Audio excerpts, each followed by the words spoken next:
وَاذْكُرْ عَبْدَنَا ایوب، یاد کرے میرے بندے ایوب کو، اذ نادیٰ رَبَّہ، جب آواز دی اپنے رب کو، انی مسنی الشیطان، کہ بے شک مجھے شیطان نے پہنچا دیا، بنصب، تھکاوٹ، وعذاب، اور پریشانی۔ اللہ، حضرت ایوب علیہ السلام زمانے کے مالدار ترین انسان تھے اور پیغمبر بھی،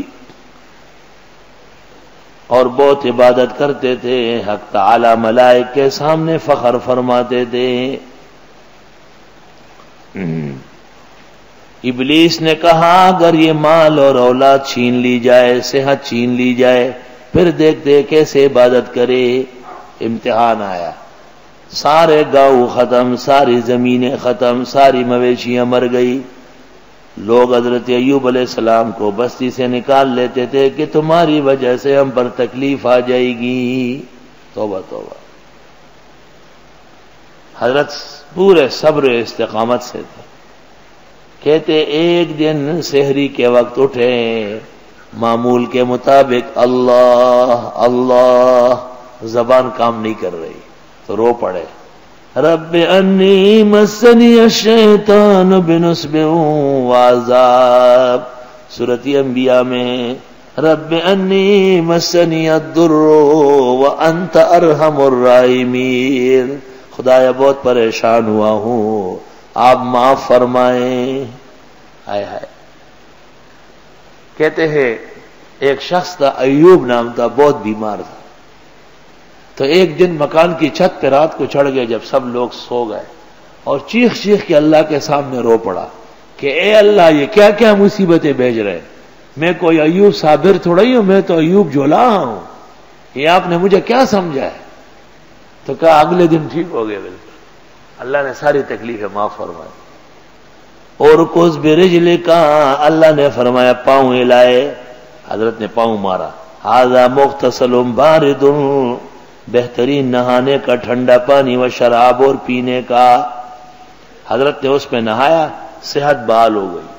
وَوَهَبْنَا لَهُ أَهْلَهُ، ہم نے دے دیا ان کو اہل، وَمِثْلَهُمْ مَعَهُمْ، اور اتنے اور ان کے ساتھ، کہتے مرے ہوئے زندہ ہوئے، رحمتم من عندنا، یہ مہربانی، رحمتم منا، یہ ہمارا احسان تھا، وذکریٰ لأولی الالباب، اور نصیحت عقل والوں کے لیے۔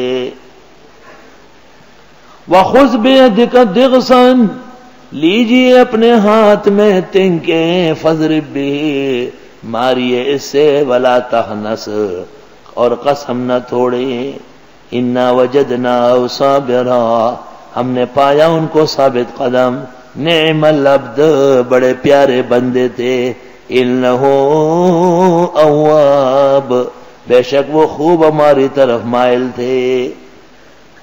حضرت ایوب علیہ السلام کی اہلیہ پاک دامن و عفیفہ جب تکلیفیں بہت بڑھ گئی تو وہ شہر میں جا کے کسی کے ہاں کام کرتی تھی، اور وہیں سے کھانا جو ملتا تھا وہ لا کے کھلاتی، ایسی تکلیف۔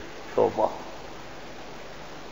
تو وہ خاتون خانہ جو تھی وہ ان کی عاشق ہو گئی، اور اس نے کہا کہ مجھے تھوڑے سے بال دے دو، بڑے چمکیلے خوبصورت، تو پیغمبر اور بادشاہ کی بیوی تھی، کسی کو کیا پتا تھا اس ناسوتی عالم میں اللہ کے نیک بندوں پر کیا کیا تکلیفیں آتی۔ اللہ یہ واقعات سناتے ہیں تاکہ تکلیفوں سے گھبرا نہ جائے۔ شیطان نے آ کے ایوب علیہ السلام سے کہا کہ آپ کی بیوی کا شہر میں کسی آدمی سے یارانہ لگ گیا، اور عشق میں اس کو بال دے دیے، ابھی آئے گی تو دیکھو بال کٹے ہوئے۔ تو ایوب علیہ السلام نے کہا کہ جب میں بیماری سے اٹھوں تو اس کو 100 چوب ماروں گا، 100 لاٹھی۔ انبیاء کی سنت ہے وہ ضرورت کے لیے بیوی کی پٹائی کرنا۔ بیوی بالکل بے گناہ تھی، جب وہ وہاں پہنچی تو اللہ کی وحی آئی کہ اے ایوب بیوی بے گناہ ہے، 100 چوب نہیں مار سکتے، البتہ قسم آپ نے کھائی، انبیاء کی قسم بڑی مضبوط ہوتی ہے، تو چلو 100 تنکے لے لو، ہر تنک کا ایک ڈنڈے کا قائم مقام ہو جائے۔ واستدل كثير من الفقهاء بهذه الآية الكريمة على مسائل الحيل، علماء نے اس سے استدلال کیا ہے کہ ہیلہ جائز ہے. وہی رخصۃ باقیۃ فی الحدود فی شریعتنا وفی غیرها. وذهب الشافعی وابو حنیفہ وزفر الى ان من فعل ذلك فقد برئ فی یمینہ.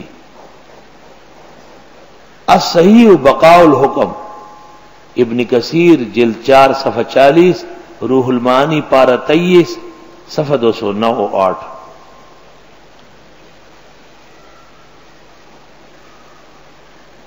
وفيه دلیل علی جواز الحیلہ فی التوسل الی ما یجوز فعله ودفع المکروہ بها عن نفسی. احکام القرآن جساس صفحہ 384. مولانا اشرف علی صاحب سے بیان القرآن میں اس جگہ غلطی ہو گئی. کسی اور پہ اعتماد کیا بڑی کتاب نہیں دے گی، اور لکھا کہ یہ ہیلہ اس شریعت میں تھا اب نہیں ہے. اللہ جزائے خیر دے مفتی محمد شفیع صاحب کو، بڑے کمال کے ساتھ اصلاح کی، اور فرمایا کہ الامت کا مطلب یہ ہوگا کہ 100 تنکے جب ماریں گے تو پورے تنکے جسم پہ آنا چاہیے، ایسا نہ ہو کہ جسم کو ٹچ نہ کرے ورنہ ہیلہ پورا نہیں ہوگا. آگے لکھتے ہیں ورنہ یہ عبارت بیان القرآن کی ٹھیک نہیں ہے کہ یہ ہیلہ اب نہیں، تو اب بھی برقرار ہے. اس کے باوجود بعض لوگوں کا ہیلوں کا انکار محل تعجب ہے. وَاذْكُرْ عِبَادَنَا إِبْرَاهِيمَ وَإِسْحَاقَ وَيَعْقُوبَ أُولِي الْأَيْدِي وَالْأَبْصَارِ. یاد کرو ہمارے بندو ابراہیم و اسحاق یعقوب کو، ہاتھوں والے اور آنکھوں والے. آنکھوں سے دیکھتے تھے، ہاتھوں سے کام لیتے تھے. اِنَّا أَخْلَصْنَاهُمْ بِخَالِصَةٍ ذِكْرَ الدَّارِ. بے شک چنا تھا ہم نے ان کو خالص آخرت کی یاد کے لیے. وَإِنَّهُمْ عِندَنَا لَمِنَ الْمُصْطَفَيْنَ الْأَخْيَارِ. اور بے شک وہ ہمارے ہاں مصطفین اخیار چنے ہوئے بہترین لوگوں میں سے تھے. وَاذْكُرْ إِسْمَاعِيلَ وَالْيَسَعَ وَذَا الْكِفْلِ. پڑھیے قرآن میں قصہ اسماعیل، یسع و ذی الکفل کا. فَكُلٌّ مِّنَ الْأَخْيَارِ، یہ سب بہترین تھے. ھذا ذکر، یہ بات سمجھنا چاہیے. وَإِنَّ لِلْمُتَّقِينَ لَحُسْنَ مَآب. اور بے شک پرہیزگاروں کے لیے بہترین انجام. جنات عدن، ہمیشہ کی جنتیں. مفتحۃ لہم الابواب، کھول دیے جائیں گے ان کے لیے دروازے. متقین فیہا، ٹیک لگائیں گے ان میں. یدعون فیہا بفاکہۃ کثیرہ، منگوائیں گے پھل بہت سارا. وشراب، اور پینا. وعندہم قاصرات الطرف اتراب، اور ان کے لیے آنکھیں جھکانے والی ہم عمر لڑکیاں. نکاح کے اندر یہ مناسب ہے کہ لڑکا اور لڑکی کی عمر میں موافقت ہو. ھذا ما توعدون لیوم الحساب، یہ تم سے وعدہ ہے قیامت کے دن کے لیے. ان ھذا لرزقنا ما له من نفاد، بے شک یہ ہمارا دیا ہوا ہے کبھی ختم نہیں ہوگا. ھذا، یہ بات ہو گئی